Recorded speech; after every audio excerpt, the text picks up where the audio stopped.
I grew up in a small town, the kind where everyone knew each other, where the streets were quiet and narrow, and no one really needed a car. People would walk to their destinations, and every passerby greeted you with a smile that lingered just a little too long. It had that classic small-town charm, the kind that hides shadows in its corners if you looked close enough. One of the town's peculiarities was the way people still wrote letters. They sent notes to each other, scribbling updates about their lives, or just saying hello. There was something old-fashioned about it, something comforting at first. I received letters, often postcards from friends, notes from family, even the occasional letter from my grandparents, always with that $5 check tucked inside. Checking the mailbox became a daily habit, something I looked forward to. After I got married and settled down, I stayed in the same town. My parents had passed not long after my wedding in a freak accident. They were returning from a church potluck when my father's car hit a patch of black ice. They slid off the road, straight into a ditch. They both died on impact. At least that's what I was told, but the rumors, the whispers around town said otherwise. People claimed their bodies were untouched, unmarked by the crash. Some spoke of a cover-up. Others hinted at darker things, a suicide pact, or worse. I tried not to listen. In the aftermath, I found myself sorting through their estate, a task that weighed heavily on me. 1 week after the funeral, I returned to their house to clean it up, preparing it for sale. The house had changed, no longer the warm, welcoming place of my childhood. The trees in the yard were skeletal, their branches like claws scraping against the windows. As I unlocked the door and stepped inside, a musty, sour air greeted me, heavy and oppressive. On the dining room table were 2 neat stacks of mail. One pile was untouched, stacked high with unopened bills, bank statements, late notices, things my mother, ever the meticulous accountant, would never have let sit. The second pile was smaller, each envelope identical, all addressed to my parents in blocky, bold letters. There was no return address on any of them. Something about that stack made my skin crawl. I picked one up, weighing it in my hand. It felt too light, too thin. I set it back down, unsettled, and decided to leave it alone.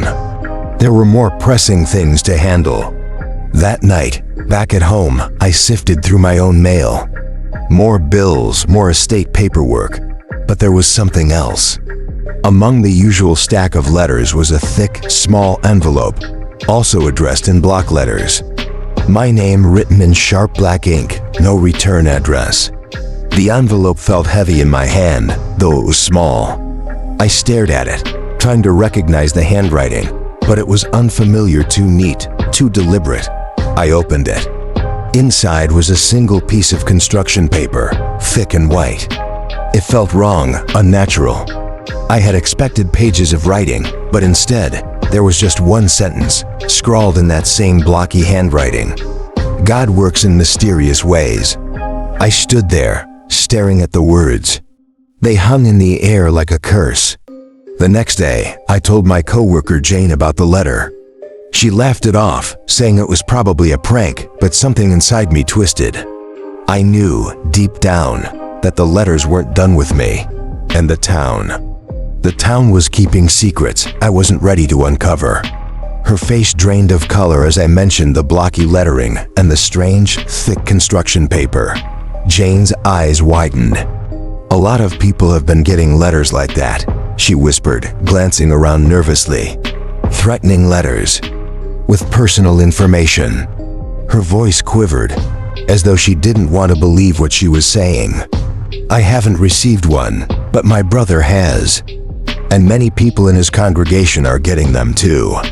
Scary stuff." Her brother was the pastor at my parents' church, the same one who had organized the potluck the night my parents died. Jane had always felt guilty, as if the crash was somehow her fault, since it was her idea for the event.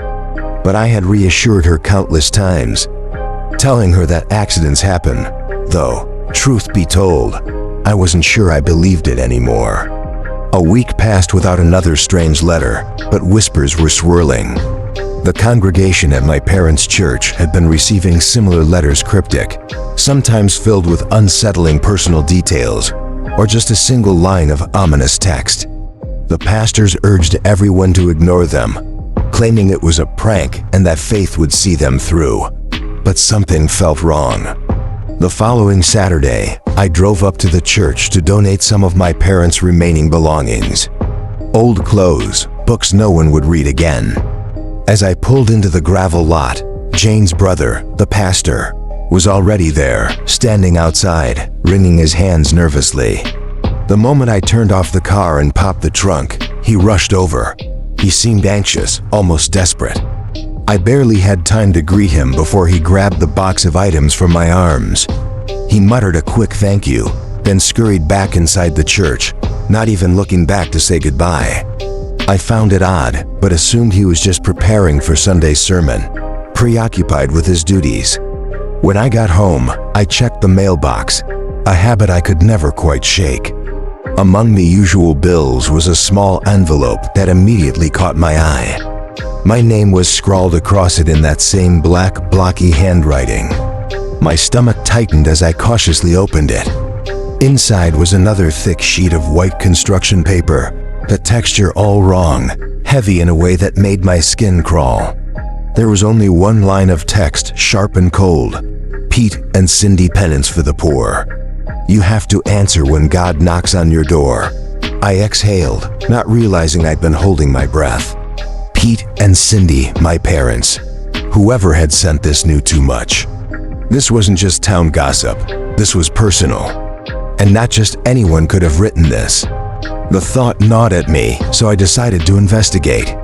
I drove back to the church, its small, weathered frame standing alone at the edge of town. It had always seemed like it was barely clinging to life, reliant on donations from the congregation. Since Jane's brother had taken over as pastor, the church had seen a resurgence, with more people attending, leaving donations, and even bequeathing their estates to the church in hopes of securing their place in heaven.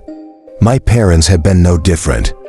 They'd left a significant portion of their wealth to the church after their deaths, something that had never quite sat right with me.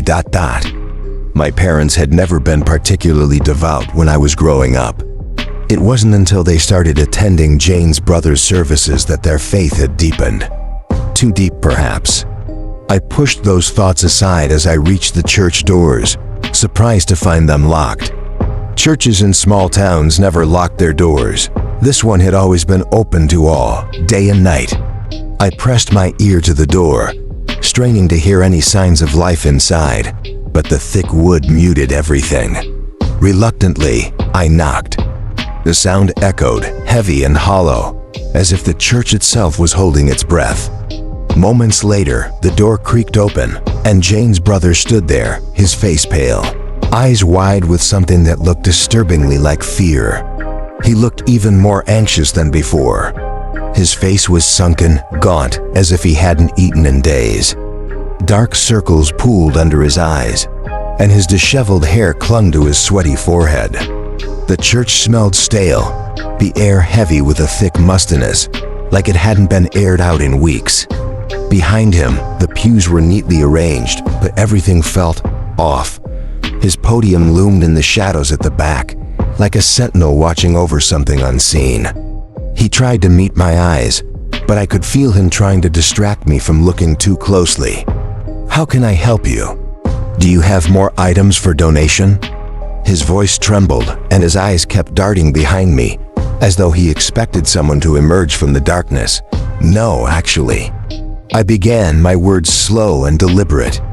"I received another one of those letters, like the ones people in town keep getting. I thought the first one was just a prank, but this one felt different, more threatening." I watched him closely as I spoke, trying to gauge his reaction. His face twitched, and he shifted uncomfortably on his feet. "Oh, those letters. Yes, everyone's quite afraid of them. I've heard some of the congregation mention they've gotten strange mail. But all I can say is that God works in mysterious ways. You have to have faith in His plan." He turned away, as if to end the conversation, but I wasn't done. "This letter mentioned my parents," I said, my voice low.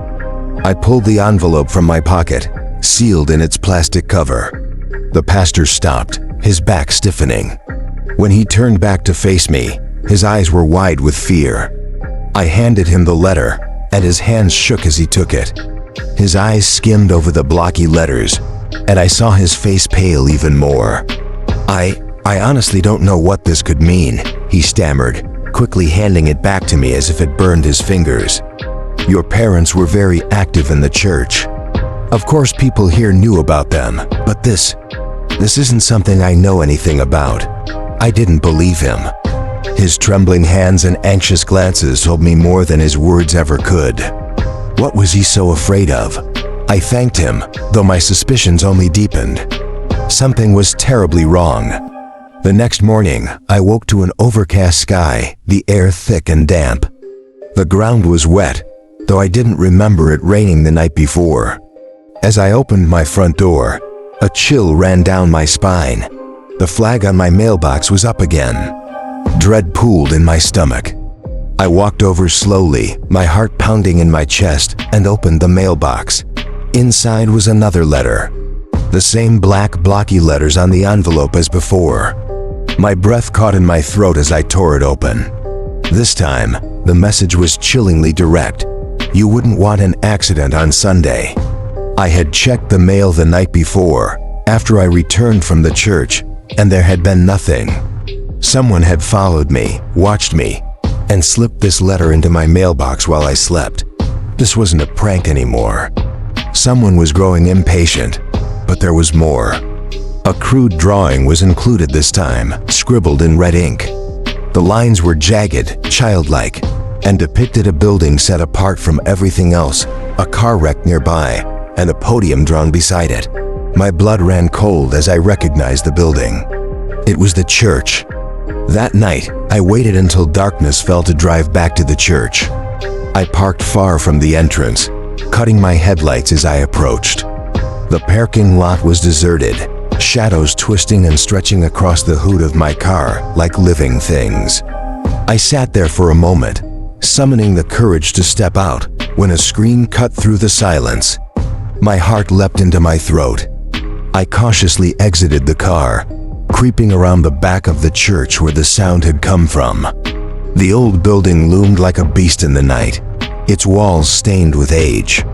As I rounded the corner, the sight before me froze me in place. An older couple lay on the ground, dangerously still, their bodies twisted at unnatural angles. A car, presumably theirs, was parked nearby, its door hanging open. Standing over them was the pastor, panting heavily, his face contorted in a wild frenzy. His usual church robes were disheveled, and in the moonlight, I could just make out a large, dark stain spreading across his chest. In his hands, he gripped a candlestick, the same one that usually stood behind his podium, its flame lighting the altar during sermons. But tonight, the tip of the candlestick glistened with blood, strands of hair stuck to it. I held my breath, trying not to make a sound. His eyes darted around, his chest heaving with each labored breath. The once holy instrument in his hands was now a weapon, slick with the evidence of something far darker than I could have imagined. I pressed myself into the shadows, praying he wouldn't notice me. I continued to watch in horrified silence, fighting the urge to gag. The couple lay motionless, their bodies twisted unnaturally, unmistakably lifeless. The pastor moved with eerie precision, walking over to the driver's side of their car. For a heart-stopping moment, he turned and glanced in my direction. I ducked behind the wall, holding my breath, every muscle in my body tensed. I heard him move again and risked a peek. He was dragging the man, lifeless and limp, towards the car. He heaved the body into the driver's seat, buckling him in like some grotesque imitation of care. Then, he did the same to the woman, strapping her lifeless form into the passenger seat. The car faced me now, headlights aimed toward the church's exit. I pressed myself against the wall, willing myself to disappear. The headlights blinked on, illuminating the church parking lot in a sickly glow. The pastor slid back into the car, and to my disbelief, it began to move. Slowly at first, but gaining speed, the vehicle veered toward the exit, its path too deliberate to be an accident.